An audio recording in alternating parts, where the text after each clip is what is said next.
أهلا وسهلا ومرحبا بكم في هذا الفيديو. نتمنى تكونوا بخير وعلى خير وفي صحة جيدة إن شاء الله. لأول مرة غادي يشوف القناة ما تنسونيش من الاشتراك ديالكم، والله يجازيكم بخير. وبلا ما نطول عليكم في المقدمة وغنهضروا مباشرة على هاد الخرجة اللي الصراحة الله صدمتنا وصدمت المتابعين اللي داروا اليوم في قناة الزهرة، اللي الكل كينتظر كيفاش يعني غادي يعلنوا على الفائز او لا الفائزة اللي غادي تمشي مع الزهرة لتركيا. واخا يعني كنا عارفين بان تيتيش هي الفائزة من خلال التعاليق، لكن كتر القيل والقال بخصوص ان التعاليق عند حفصة كيتمسحوا بالدليل والبرهان. فبزاف ديال الناس كيقولوا يعني هادشي هذا غير كذوب. بزاف ديال الناس عاوتاني كيقولوا بان القضيه اولا هاد المسابقه في الاصل ما كاينه لا تركيا لا حتى شي حاجه. وبيني وبينكم حتى انا كنقول ربما ما غاديش تكون هاد المشيه ديال تركيا نهائيا، فقط يعني غير واحد السلسله اللي هي جديده. كيف ما مشاو يعني في القضيه ديال عصير الصابون، كما قلت لكم ان كانوا الفيديوهات ما شاء الله مشاهدات ليهما جد عاليه. الفيديو ما شاء الله كيكونوا فيه دقائق وكيحطوا لنا فيديو طويل، والمتابعين يعني كانوا كيصوتوا من قلبهم وكانوا متبعين ديك السلسله اللي كانت من إخراج ياسين. لكن في الأخير يعني راكم شتو وقع يعني واحد المشكل، ومن بعد يعني عاود حسن والحسن يعني كملوا انسحبت تيتيش، راكم شتو كل شيء. لكن يعني في الأخير كيبان بأن ربما يعني هاد الشيء هذا كان متفق عليه، رغم أن تيتيش انسحبت رغم. فاليوم نفس السيناريو كيتكرر في السفر ديال تركيا. كنشوفوا أن القضية واخا يعني خرجوا بهاد الخرجة وبداك الدليل كما شفتوا الحسن كيهضر وكيضحك. رشيدة يعني بقات ساكتة بحكم راكم عارفين دست العمرة ما تقدرش انها يعني تنطق بشي كلمة واخا هي حاضرة، ولكن باش انها تهضر ولا تقول شي حاجة خصوصا الا كانت عارفة يعني هادشي هذا فيه الكذوب. كما شفتوا ان يعني التعليق في عند حفصة الصراحه الله يعني بزاف ديال الناس يعني كانوا كيشوفوا ان كيكومونطيو ويعاودوا وفريمون يعني التعليق كيتحيدوا ابار يعني هذا الدليل اللي خرج به الحسن.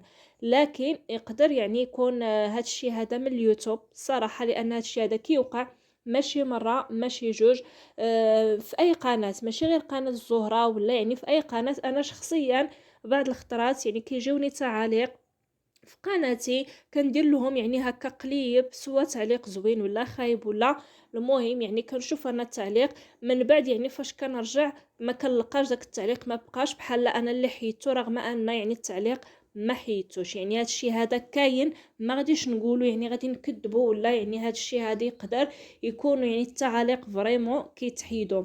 لكن الصراحه الله يعني شفنا الحسن كان كيضحك، حسن يعني هاد السلسله هذه ربما يعني كانوا متفقين عليها، فجاتهم يعني من جنة والناس باش انهم يعاودوا الحلقات ويعاودوا هذه المسابقة.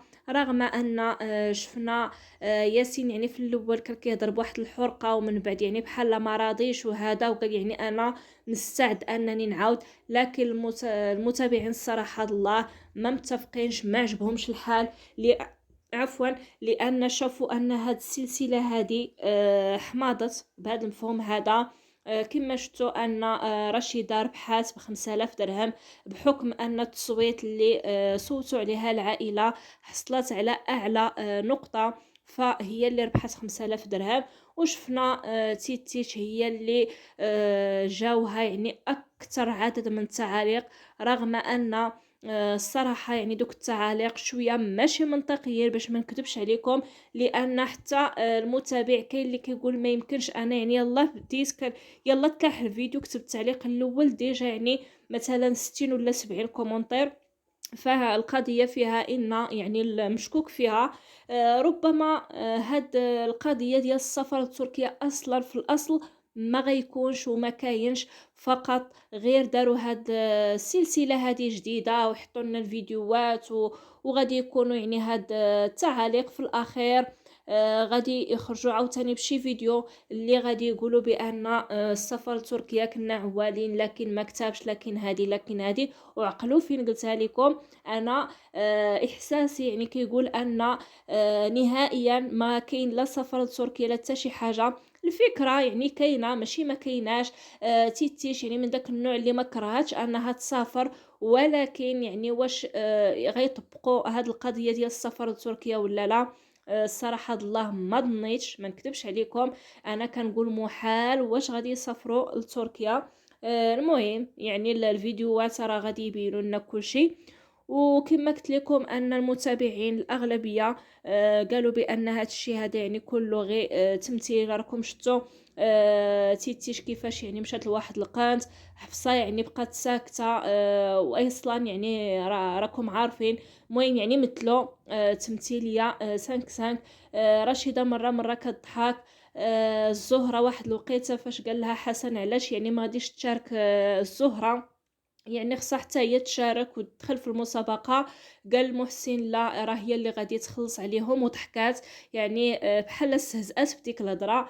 يعني القضيه فيها ان يعني كنقول ان هاد المشيه هذه لتركيا مشكوك فيها. يعني في الاصل ما كاين لا تركيا لا والو، فقط كيشاركوا الفيديوهات. راكم عارفين يعني باش يكون واحد التنوع، خصوصا فاش لقاو يعني الاقبال على المسابقه الاولى، وكان واحد الاقبال اللي هو كبير، وعرفوا بان تيتيش تحقرات واضطروا انهم يعني يكملوا في هذه الحلقات ديال المسابقات، وشافوا بان عاوتاني تيتيش هي اللي ربحات. وقالت يعني في هذا الفيديو هذا بان يعني تحكرت عاوتاني غادي نسحب. يعني لقاو كما كنقولوا نقطة الضعف ديال المتابعين هي تيتيش، فقرروا انهم يعني يلعبوا بهاد الخطة هذه. وراكم شفتوا يعني كلشي باين صراحة. فيديو جاني الحسن في واحد اللقطة يعني كان كيضحك وحشمان ولكن يعني بزاف ديال المتابعين قالوا بأن أي واحد شاف يعني الفيديوهات، حتى واحد ما يصوت، حتى واحد ما هذا، باش يعني يردوا الاعتبار للمتابع، لأن المتابعين حسوا بريوسهم بحال هاد القناة هذه كتفلى عليهم وكيضحكوا عليهم. لأن صافي يعني خصهم يرضاو بكل شيء، التعاليق كل شيء باين.